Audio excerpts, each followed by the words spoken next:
Noida greater Noida में जो studio apartment का नया कल्चर डेवलप हुआ है उसको लेकर ट्रैक टू रियलिटी में पिछले काफ़ी समय से सवाल आ रहे हैं।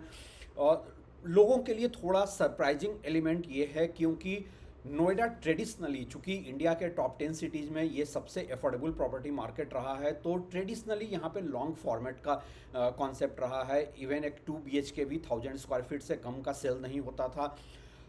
इसको देखते हुए जो नया स्टूडियो अपार्टमेंट का कल्चर आया है, आमतौर पे 500 से 600 स्क्वायर फीट का स्टूडियो अपार्टमेंट है। लोग समझना चाह रहे हैं कि ये क्या है, क्या मार्केट में ये एक्सेप्टेबिलिटी होगी, क्या ये एब्जॉर्ब होगा। लेकिन उससे कहीं ज़्यादा जिस बात पे सब लोग सरप्राइज्ड हैं वो है मार्केट डेप्थ को लेकर। स्टूडियो अपार्टमेंट के प्राइस पॉइंट को लेकर लोग सवाल पूछ रहे हैं, क्योंकि एक ऐसे मार्केट में जहाँ की एक एवरेज 1000 स्क्वायर फीट का 2 BHK कोई 50 लाख रुपए में मिल रहा हो, वहाँ एक स्टूडियो अपार्टमेंट 50 लाख से लेकर 1 करोड़ तक का प्राइस बैंड में मिल रहा है। जो सेक्टर 72 में M3M का स्टूडियो अपार्टमेंट है वो उसका BSP 90 लाख से है। मतलब आप उस पर GST कंपोनेंट और PLC और स्टैम्प ड्यूटी वगैरह सब जोड़ें तो वो 1 करोड़ से ऊपर का बैठ रहा है। काफ़ी सारे लोग ये जानना चाह रहे हैं कि ये जो है, दो लेवल पर सवाल है। पहला है, क्या आज का बायर स्टूडियो अपार्टमेंट को एक्सेप्ट करेगा एक ऐसे मार्केट में जहाँ की अभी तक लार्ज फॉर्मेट का कॉन्सेप्ट रहा था। दूसरा, क्या मार्केट में वो डेप्थ है कि इस तरह के इस तरह के एक्सपेंसिव प्रपोजिशन को लोग लें एक ऐसे मार्केट में जहां नेबरहुड में 2 BHK 50 लाख रुपए में मिल रहा है। क्या वहां पे लोग 50 लाख से 1 करोड़ का स्टूडियो अपार्टमेंट लेंगे? देखिए, पहली बात तो ये है, ये बड़ा ही सिंपलिस्टिक वर्जन होगा ये कहना कि मार्केट में इन्वेस्टर्स वापस आ गए हैं। ये सच है कि मार्केट में इन्वेस्टर्स वापस आए हैं, और ये जितने भी स्टूडियो अपार्टमेंट हैं जो कि जहाँ की प्राइस रेंज ही 50 लाख से शुरू हो रहा है, इसको ड्राइव भी आज इन्वेस्टर ही कर रहा है। ये इन्वेस्टर ऑर्गेनाइज्ड इन्वेस्टर भी है, रिटेल इन्वेस्टर भी है। लेकिन इसको इसके बियॉन्ड देखे जाने की ज़रूरत है।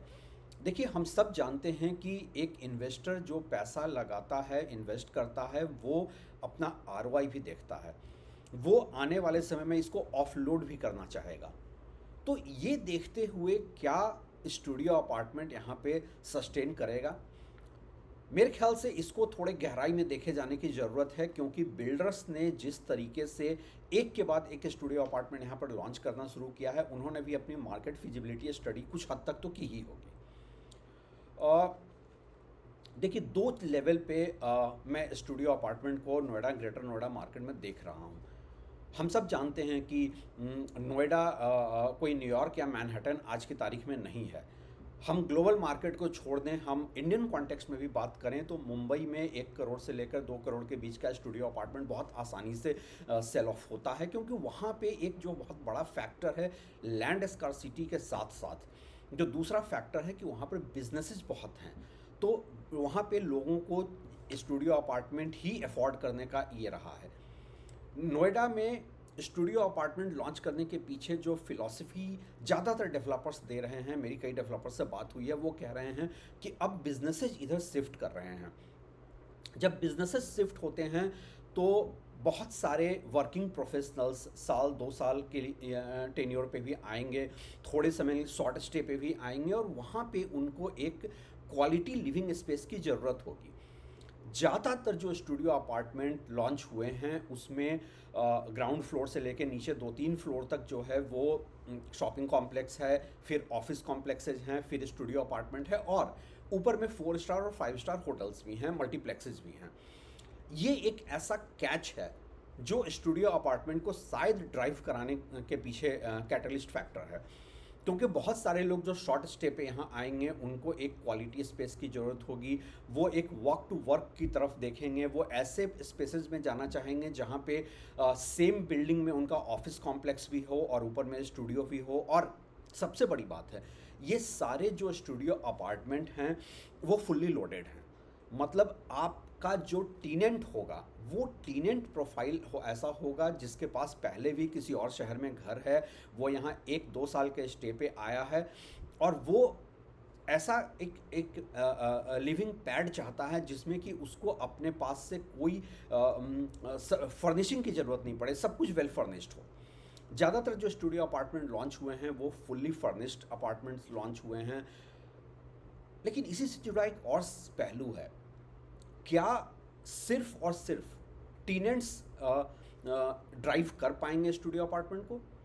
क्योंकि एक ऐसे मार्केट में जहां एक 2 BHK फुल्ली फर्निश्ड 2 BHK कोई 20 से 22 हज़ार रुपये के रेंट पे मिल रहा है, वहाँ पे स्टूडियो अपार्टमेंट 25 से 30 हज़ार रुपये के रेंट पे क्या वो टीनेंट उसको प्रेफर करेगा, इवन इफ़ अगर वो वर्क टू वर्क कल्चर में हो, सेम बिल्डिंग में उसकी ऑफिस भी हो। ग्लोबली जब हम स्टूडियो अपार्टमेंट को देखते हैं तो हम ये देखते हैं कि लोग स्टूडियो अपार्टमेंट को 2 लेवल पर देखते हैं। पहला ये कि एक तो वर्क टू वर्क कल्चर के लिए कि वो जहाँ पे रहते हैं वहीं पे उनका ऑफिस है, वहीं पे स्टूडियो अपार्टमेंट में वो रह रहे हैं। दूसरा, रिटायरमेंट के ये से बहुत सारे लोग बड़ा लार्ज फॉर्मेट हाउस अफोर्ड नहीं कर पाते हैं। नोएडा में एज सच लैंड स्कार्सिटी नहीं है, लेकिन जिस तरीके से ऑफ लेट नोएडा में लैंड कॉस्ट इन्फ्लेट हुआ है, और हम सब जानते हैं कि कंस्ट्रक्शन कॉस्ट भी काफ़ी ऊपर जा चुका है। जिस मार्केट में कल तक लॉन्च प्राइस 3000 से 3500 रुपये स्क्वायर फीट पे होता था, आज वहाँ कोई भी लॉन्च प्राइस जो है 5500 रुपये से नीचे की तरफ नहीं है। उसको देखते हुए स्टूडियो अपार्टमेंट शायद जिस तरह से मुंबई में प्रीडोमिनेंट रियलिटी है, इस मार्केट की भी प्रीडोमिनेंट रियलिटी बनती जा रही है। वे फॉरवर्ड के तौर पे क्या ये प्रॉपर्टी मार्केट के लिए अच्छी खबर है या बुरी खबर है? मेरे ख्याल से ये उन लोगों के लिए तो बुरी खबर है जिनको कि लार्ज फॉर्मेट में रहने की आदत है, क्योंकि उनके लिए नोएडा, ग्रेटर नोएडा में अफोर्डेबिलिटी बहुत मुश्किल हो रहा है। और अब आगे जो सेल्स वेलोसिटी होगा वो यमुना एक्सप्रेसवे या उसके बियॉन्ड NH24 के बियॉन्ड देखने को मिलेगा। तो अफोर्डेबिलिटी एक बहुत बड़ा क्वेश्चन मार्क है, जिस वजह से फ्यूचरिस्टिक प्रोजेक्ट्स हैं ये।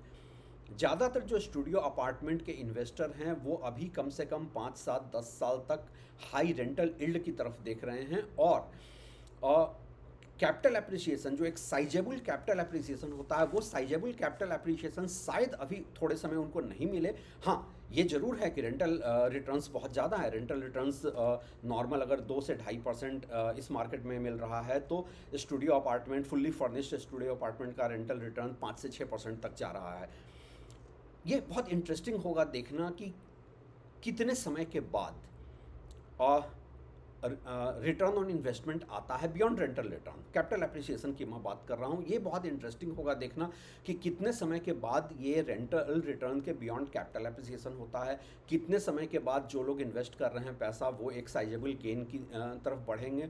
सबसे ज़रूरी चीज़ है, क्या आने वाले दिनों में नोएडा, ग्रेटर नोएडा में स्टूडियो अपार्टमेंट एक ऐसी रियलिटी बनने जा रही है कि लार्ज फॉर्मेट हाउस, एक बड़ा 2 BHK 3 BHK अफोर्ड करना बहुत मुश्किल होगा।